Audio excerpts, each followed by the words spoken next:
Thank you for coming again. Today we will be hearing from Ashly Lehman on Start by Believing. She's going to be talking about how we can respond to people who are coming to us and saying that they have been sexually assaulted. Thank you so much for joining us today, and I'm going to turn it over to her.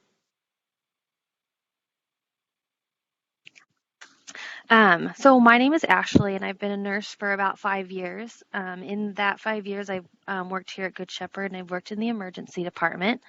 I have been a sexual assault nurse since 2018, and just recently I went through the process of becoming certified. So this program, Start by Believing, the focus of it is to increase sexual assault reporting.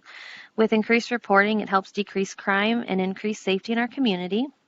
We want our community to know that Good Shepherd SANE program has adopted the Start by Believing program and that sexual assault survivors are safe to report to us.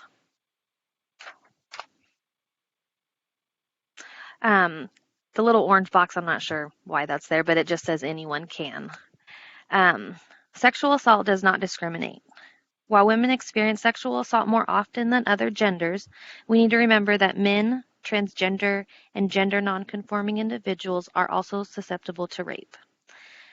As a sexual assault nurse, I've been doing it for about 3 years, but I have personally been involved in a number of cases that have ranged with a wide variety of age, gender. So it's not just one specific group, also here in Hermiston. Many times our society views rape between a man and a woman. However, sexual assaults are just as prevalent in the lesbian, gay, and bisexual populations.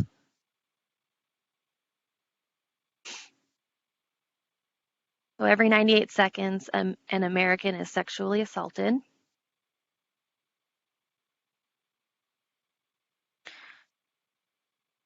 Statistics show that 1 in 4 girls and 1 in 6 boys will be sexually abused before they turn 18 years old.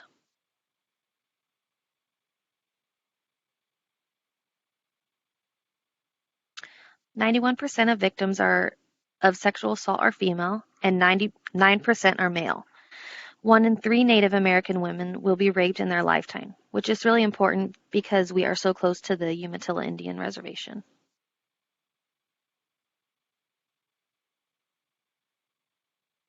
While this statistic clearly shows the magnitude of the problem of underreporting, it is important to consider that this number does not take into consideration that there is actually no way to measure the number of unreported sexual assaults because they're unknown. This is simply an educated estimation, but the problem is likely much greater than the statistics may lead us to believe. I contacted Hermiston Police Department to see how many sexual assaults were reported in Umatilla County. I know they kind of break it up, so it was kind of hard to get that number, but just in Hermiston, there was 8 reported sexual assaults in 2020, which for our population, I feel like was kind of low. I mean, I know 8 is a high number, but obviously there's more than just the 8 that occurred within our community.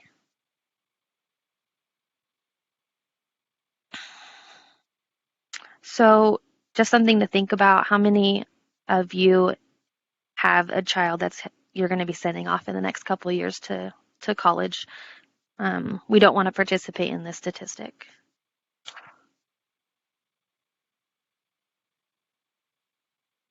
More than a third of women who report being raped before the age of 18 also experience rape as an adult. Annually, rape costs the United States approximately $127 billion. That's more than any other crime. There are short-term and long-term impacts to rape survivors, and healthcare is 16% higher for women who are sexually abused as children.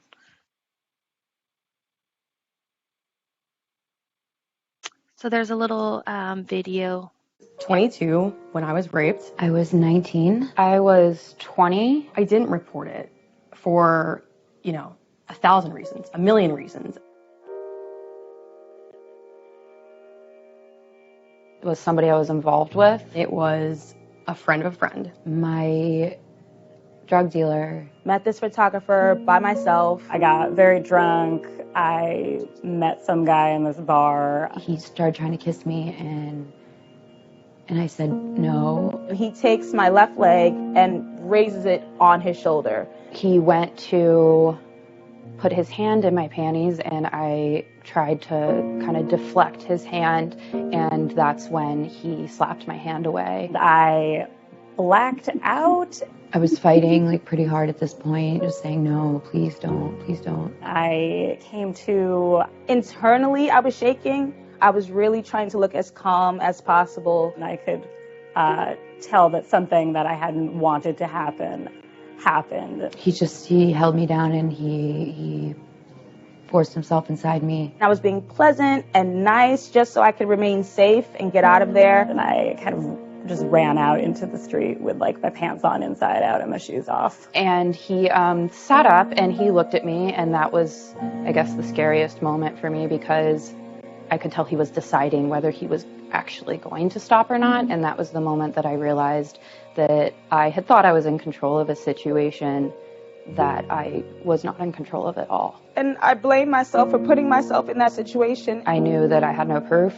I could hear people's judgment saying, well, why did you do that? It was your fault. I was still in like physical pain from this and sitting there going, oh, well, no one's going to believe me. It was my word against his. Everyone was just going to go, this girl just, slept with this guy and changed her mind. I wasn't the perfect victim. I figured, who's going to believe some cokehead college girl? I didn't like try to fight him off, or I didn't slap him around, or, I didn't pick up the phone and call 911. I didn't know that I was important enough to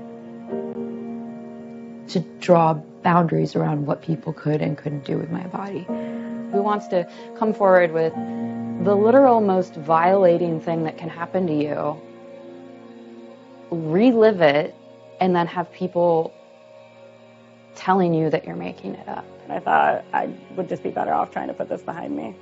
I couldn't imagine pressing charges and then having to sit in a courtroom and look at his face over and over. I thought, well, that's like giving him what he wants. Like, I'm spending more time on him, or spending more energy on this. I imagine, and I think rightfully so, that it would have been more traumatizing for me in many ways had I reported it. It's up to a survivor to decide what they do with their story. It's up to them if they want to report it or not. I don't want this to be a part of who I am. I hated myself a lot at the time. We are violated, we are harassed, we are touched, we are trapped, we're scared. And we just take a chip on the shoulder and we keep our lives going, and that's not fair to us. And I think it would be wrong to tell them that they don't get to decide what happens next.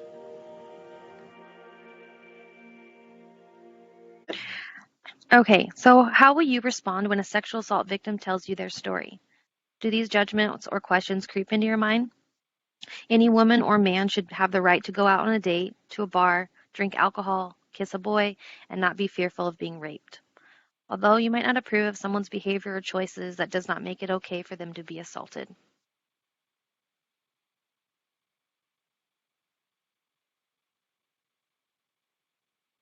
A negative response from a family member or a first responder can worsen the trauma.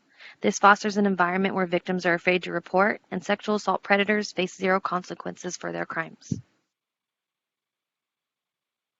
The goal of the Start by Believing campaign is to lead the way towards stopping this cycle of silence by creating a positive community response, informing the public, uniting allies and supporters, and improving individual reactions. The vision is to change the way our community responds to sexual violence and improve outcomes for victims, one response at a time.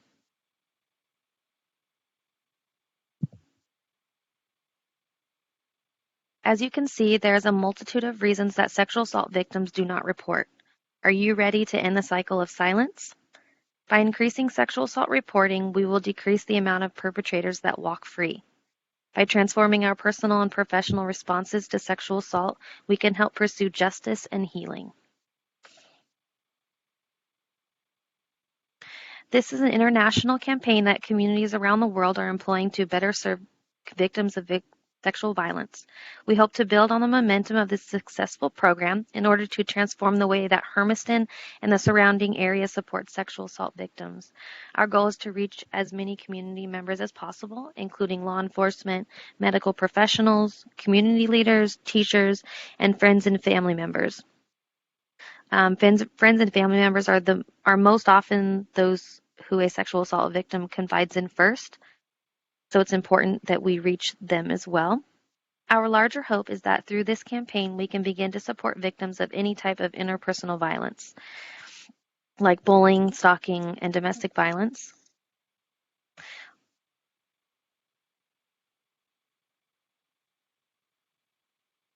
Sexual assault is a huge problem. You may not have had a grasp on just how common it is, even in our community. Sometimes this issue makes us feel that as one person, we just can't make a difference. I am here to tell you that just one instance of telling a victim that you believe them can have a profound impact on their life and a ripple effect beyond what you can imagine.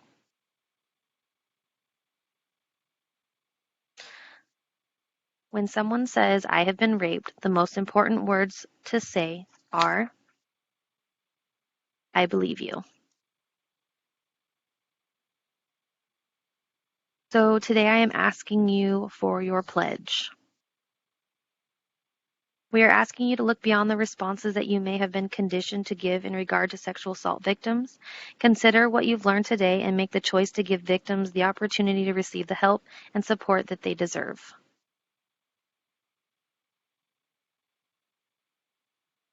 Stop the cycle, start by believing, and make our community safer. Thank you.